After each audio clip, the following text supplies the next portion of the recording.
is a brand new book. It's called Idols, as you can see, and the idea is that it's got lots of bits of cut-out paper in there. You cut them out, stick them together, and you come up with masks of 8 famous people, which you could use at fancy dress parties or something like that. And it's designed by a guy called Christos Kondiatis. He comes from Cyprus. Now, he's a graphic artist, a painter, and a sculptor, so I guess he's fairly well qualified to do something like this. In the book, you get pictures of the completed masks, so you know exactly what you're aiming at, and also you get brief biographies of the people concerned. And we've actually been very, very lucky on Motormouth. We've been joined by the 8 idols concerned. So let's meet them and see if you can recognise them. Take my microphone. Here we are. As you can see, we have Michael Jackson. I love those curly bits there, very well designed. We have Marilyn Monroe, complete with mole. And of course, do you recognise the lips? There's Mick Jagger. But see if you can recognise these two. If you'd like to stand up, can you stand up? Your seat belted in, okay.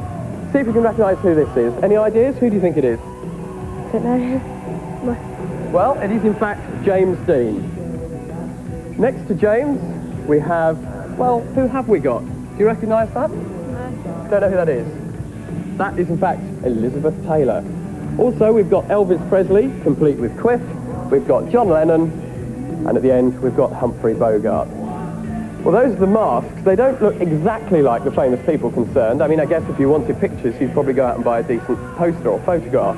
But what about the making of them? They're presumably for the sort of people who make models and that sort of thing. So what we're going to do is demonstrate that. And Paula, if I can borrow you for about an hour, we're going to give you one of the books.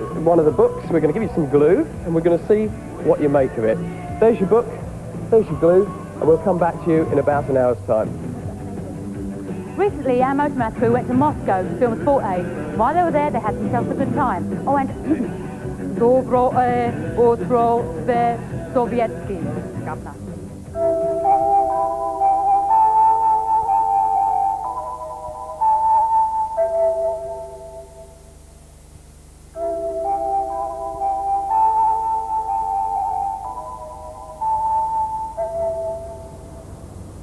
It is early on Saturday morning in the capital city of the Soviet Union. The Motormouth crew are abroad on the streets of Moscow. National television broadcasts music on the Soviet equivalent of Motormouth, as the British crew look for material that will give a glimpse of Moscow to their audience. Later today they have a rendezvous with important people in Red Square, the heart of the Soviet Union.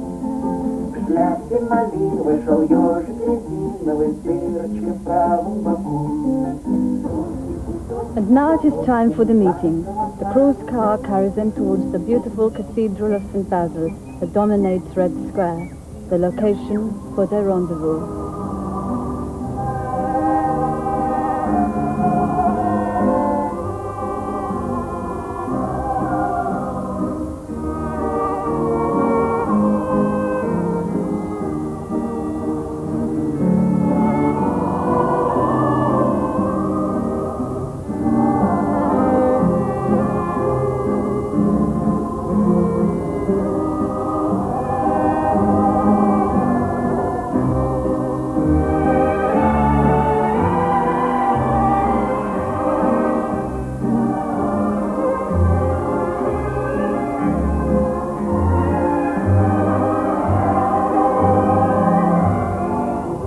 And here, bursting with information, are the 5 men with whom the crew have their appointments. They are the rock band Status Quo. They are to guide Motormouth around the square. He's going to tell you about... Built in the 16th century by a load of architects, who Ivan the Terrible later blinded because he didn't want them to build another one. It's been around for quite a while. We reckon one of the towers is a little bit skew with, however, that's only a minor detail. And didn't they take on the build, yeah, on the tilt. And they got the donations from all the peasants, everybody donated bits of gold, their earrings, anything. There was only 2 kopecks left in the treasury or something. And someone was trying to get it knocked down in the 50s because it was interfering with the march past the military parades. However, somebody tried to blow it up. Yeah. Like a gunpowder plot type thing. He got run over by a tank. And actually, we're getting mixed up. It was Catherine the Great, was it not? Who had so many thousand dresses. 3,000 dresses, 15,000 pairs of shoes or something. And when she died, there was 2 rubles left in the state treasury. She was taken over by more in the average. After that comprehensive history of St. Basil's, the group moved to a quiet corner of the square beneath the walls of the Kremlin. The unknown soldier, it's the same as they have in a lot of capitals. They get a body of a dead soldier. It's irrelevant about the nationality. However, in this case, I would imagine he's a Russian, and the fire never goes out. The identity of the soldier is unknown, but it's the tomb of the unknown soldier, and they keep the eternal flame going. And a lot of newlyweds about. The newlyweds get preference. They can go to the front of the queue to Lenin's tomb. see Lenin's tomb. They also walk about all day in their wedding outfit. Yeah. That's right, the whole day. Then they come up the red square, go to the top of the queue, instead of queuing for what will be an hour, they go straight to the top of the queue, get blessed by Lenin. Well, what's left of him, and Quite a sight, Lenin's tomb, though. They really try to remind you that you're in the presence of somebody great. You know, you're not allowed to go in, you've got to have your hands by your sides, jackets done up. you can't do it. Where you go? Lenin's tomb here. It's the third one they made. 1924 was the first one. Then the second one 2 years later, all made of wood. And then they just build it up as they go. And whenever you see all the military parades on the TV, this is where they're all standing on the top of there, watching it all go past. And those chaps there are real. And every hour they'll change for some others.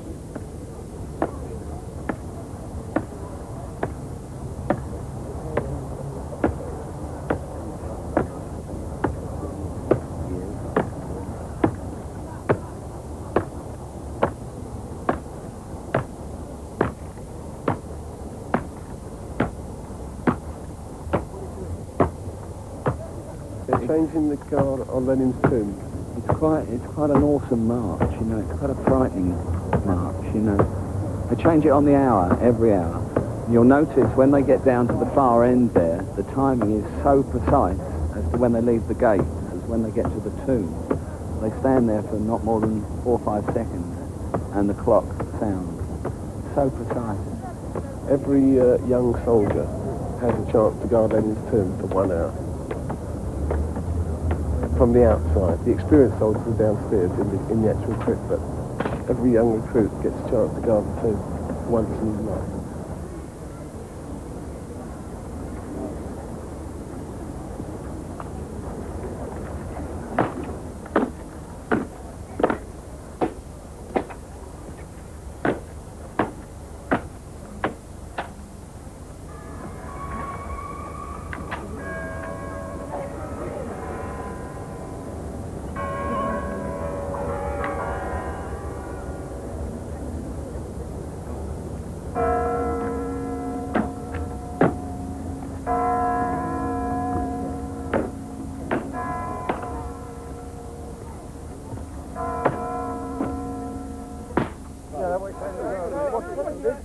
In a well-intended attempt to clarify some of their earlier misinformation, status quo conclude the tour where it began, in front of the magnificent cathedral of St. Basil. Maureen was well average, and she still is. So what we said earlier was wrong. Yeah. Right? Right. Got it? Wrong. Good. Yeah. And that was the only time it you was let us... Elizabeth.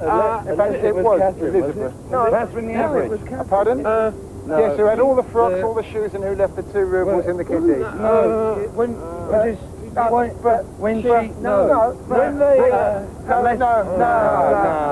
No.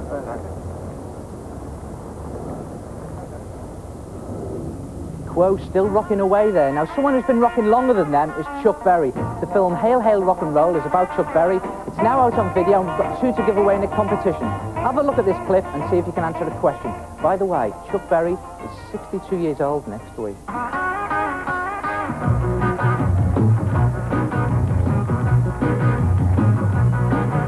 As I got on a city bus and found a vacancy, I thought I saw my future bride walking up the street. Shouted to the driver, hey conductor, you must slow down, I think I see her, please let me off this bus. Nadine, honey, is that you? Whoa, Nadine, honey, is that you? Every time I see you, you got something else to do. I saw her from the corner when she turned and doubled back and started walking toward a coffee-colored Cadillac, pushing through the crowd, trying to get to where she's at. Campaign shouting like a southern diplomat. Right, here's the question. Coming up in the video is the dance routine that Chuck Berry turned into his trademark. What was it called? That you. Every time I see you, you got something else to do.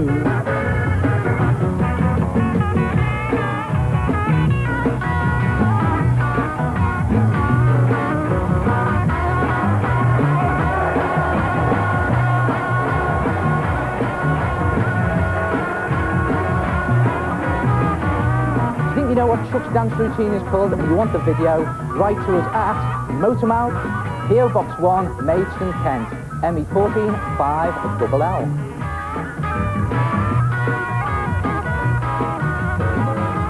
Still to come in Motormouth 4, someone is going to be very famous for 30 seconds, Bugs Bunny, and the first part of a controversial debate about the use of animals in entertainment. So watch Motormouth 4. Through the traffic like a mounted cavalier, leaning out the taxi when they're trying to make a hill.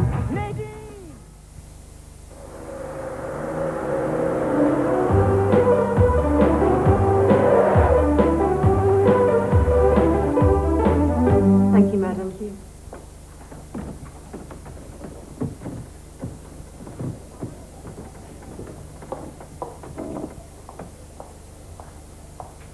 Looking for anything in particular? Just looking.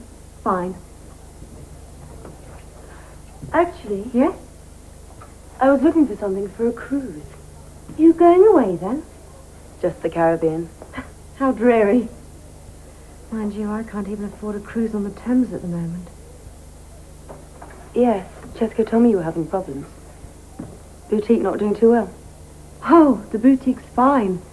I'm just having a little row with the taxman. Nothing really. Well, you mustn't let it get on top of you. I was saying to Cheska how tired you were looking. Oh, thanks a lot. You're welcome. I don't think so. Wedding plans coming along? Slowly.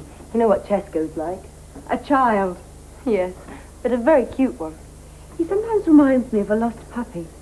I know what you mean. It's that hangdog expression whenever he wants something. Those big eyes peering out from behind his specs. It's just so difficult to get a decision out of him on anything. I feel I'm pushing him into things. Oh, no. I'm sure he's as excited about the wedding as you are. I suppose you're right. What about this one? No, it's not really your colour. You're right.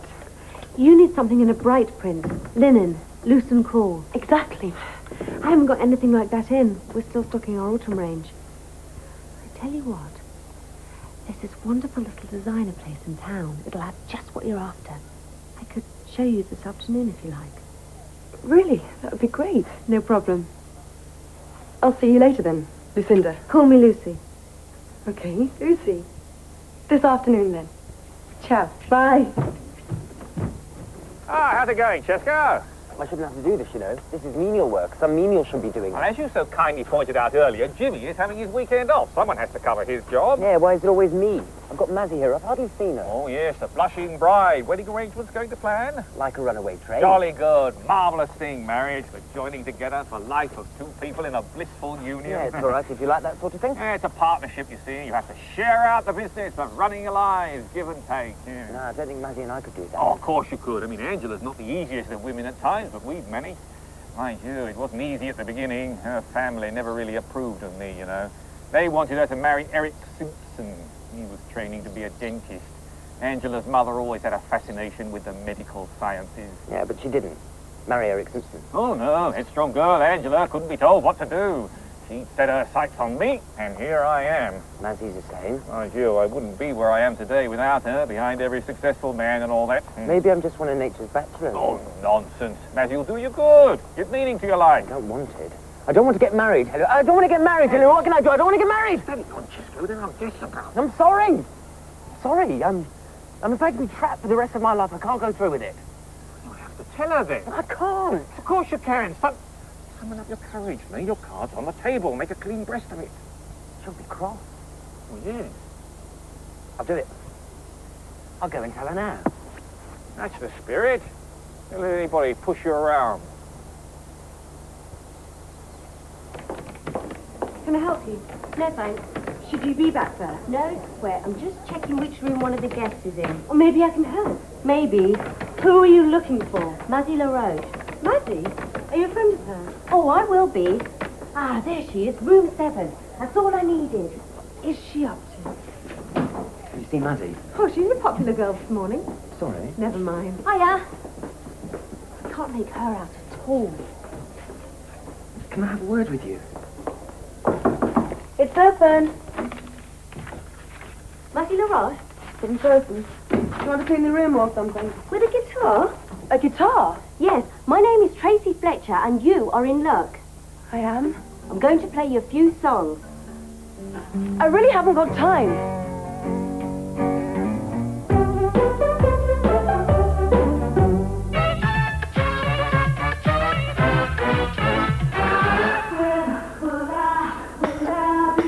This isn't Marilyn Monroe. It's me. The famous for 30 Second spot is getting so famous, it's even got its own set of titles. These people can go anywhere when they've been famous for 30 seconds, even a legend in their own mind. The great Lee Parsons.